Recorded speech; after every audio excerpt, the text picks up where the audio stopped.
일단은 트럼프가 이제 중국에 대해서 그 대대적인 어떤 선전포고를 지금 하고 있습니다. 특히 이제 맞습니다. 그 AI 관련해서는 음. 대대적으로 이제 봉쇄 정책을 네. 대대적으로 하고 있습니다. 일단은 수출 규제 강화를 하고 있습니다. 네. 인공지능 칩에 관해서 반도체 제조 장비에 관해서는 일단 대대적으로 하고 있습니다. 상무부가 목요일 발표한 성명에 따르면 고성능 AI 칩에 대해서 수출 제한을 확대한다고 발표했습니다. 그러자 이제 중국 쪽에서는 반발을 하는 건 당연한 거죠. 네.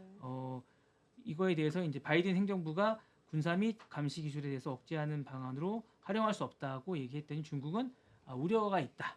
우려를 표명한다고 얘기했습니다. 규제 내용은 다음과 같습니다. 이제 고성능 메모리치 미국 기업들은 이제 중국에 첨단 수출하기 위해서는 상무부의 별도의 허가를 받아야 됩니다.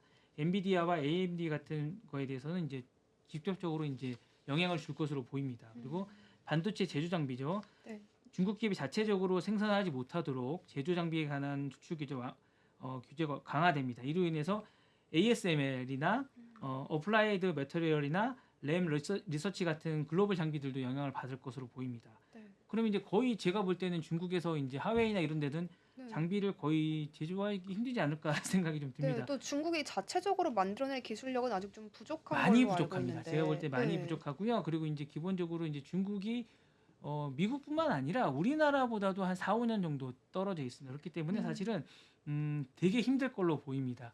사실 그렇죠. 그동안 뭐 하웨이가 많이 발달됐다고 하면서 이제 엔비디아랑 뭐 대결할 정도로 뛰어나다고 얘기를 하지만 제가 보기에는 그 정도는 아닙니다. 그 정도는 아니고 되게 떨어지고 되게 못 만듭니다. 되게 못 만드는데 네. 이번 조치는 사실은 이제 중국과 미국의 이제 첩보 전쟁이나 빅테크 전쟁의 일환이라고 보는데요. 네. 그렇기 때문에 더 힘들 거라고 저는 보고 있습니다. 그래서 되게 힘들지 않을까라는 생각이 들고요.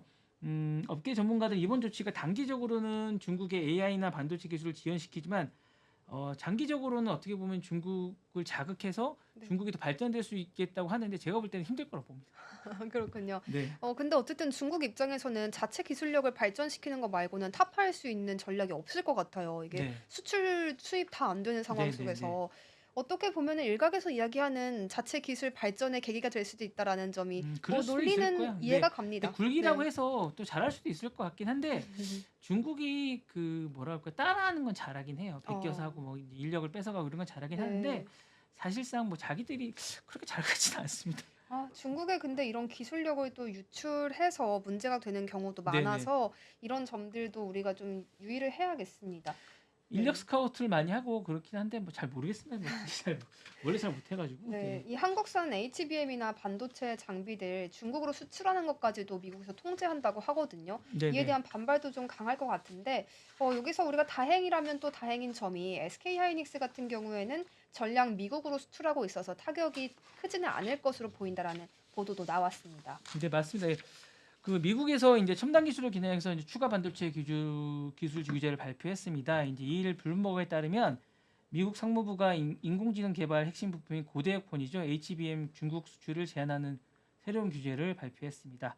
HBM 다수 DRAM을 하는 부분에 대해서 이제 부품인데요. 어쨌든 아까 본인이 말씀하셨던 이제 글로벌 한국의 SK 하이닉스나 삼성전자는 되는데 미국에 관한 부분은 제외됩니다. 그래서 다행이고요. 직접적으로 이제 한국도 영향을 받는데 미국에 전량 수출되는 부분은 안 되기 때문에 제외됩니다. 근데 이제 중국에 수출되는 부분은 제한을 받습니다. 그러니까 요 중국과 이제 한중 미중 전쟁에 관한 부분이 이제 제한을 되기 때문에 요 부분에 이제 제한을 받는 거기 때문에 수출되는 부분은 안 되기 때문에 상관없을 것 같습니다. 네. 그렇군요. 참 다행인 부분이기도 네. 합니다. 그래도 삼성전자는 지금 HBM의 일부를 중국으로 또 수출하고 네네네. 있어서 약간의 타격은 또 가져갈 수도 있다라는 그러니까 이야기도 나오네요. 중국에 수출되는 부분들은 많이 받을 것 같습니다. 그러니까 TSMC도 한 11% 정도가 중국에 되거든요. 그러니까 그걸 네. 포기해야 될 것 같습니다. 그렇군요. 네네네. 그리고 또 우리가 살펴보면 좋을 것 같은 게 일본이나 네덜란드처럼 자체적으로 수출 통제, 중국에 대한 통제를 하고 있는 국가들에 대해서는 또 이런 미국 정부의 허가를 받지 않아도 된다라는 예외를 뒀다고 해요. 해당 법안에 대해서. 그러니까 그게 이제 뭐 그런 예외가 아니고요. 네. 자체적으로 검열을 하는 겁니다. 그러니까 자기들이 그러니까 이제 뭐라 그럴까 이제 이게 뭐라 그럴까 자신들 알아서 이제 자기들이 이제 검열을 하는 겁니다. 그러니까 TSMC도 11% 정도를 포기하는 겁니다. 네. 우리도 그러니까 사실은 이제 중국이 이제 뭐냐면 140개 정도 건 정도를 이제 제한을 두는 거예요. 중국에 이제 자신들이 이제 수출하는 부분에 대해서 이제 허가를 막고 못하게 하는 겁니다. 반도체 부분에 대해서 최첨단 부분에서 중국에 수출을 하지 말라고 얘기하는 부분이거든요. 그래서 네. 그 부분 하지 말라고 하는 건데 그거를 미국이 제재를 가하느냐 아니면 네. 자신들이 알아서 하지 않느냐 이 아. 부분이거든요. 그러니까 아예 이제 그 네덜란드나 ASML이나 아니면 일본의 뭐 이게 라피더스나 이런 데서는 알아서 TSMC는 알아서 안 하는 거고 네. 우리나라는 그냥 제재를 받는 거 이런 겁니다. 아 그렇군요. 네, 그러면 알아서 안 해도 됩니다. 우리도 알아서 안 하면 됩니다.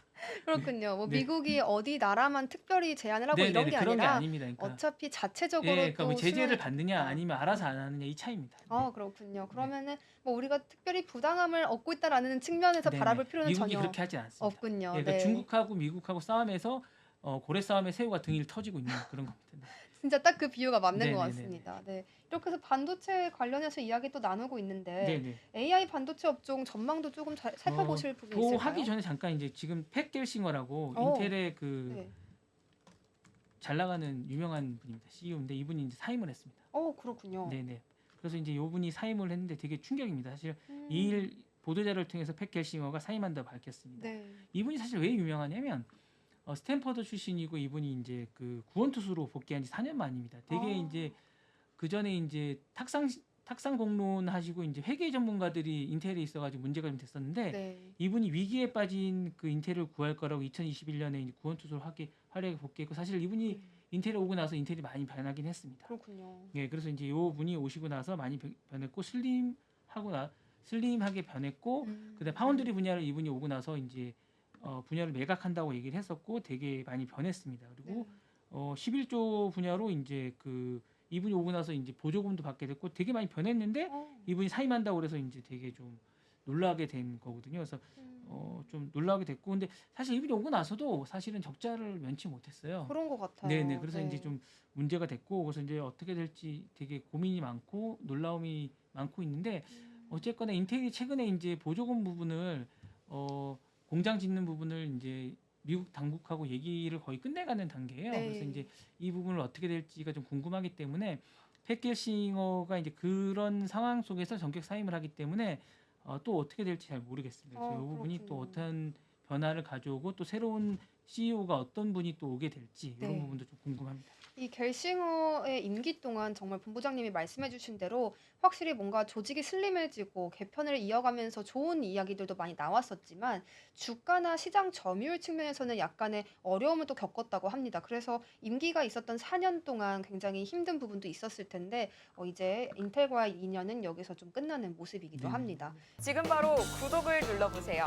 실시간 경제 뉴스, 투자 전문가들의 다양한 시황과 정확한 분석, 또 알찬 투자 정보까지 신뢰할 수 있는 저희 서울경제TV와 함께하세요.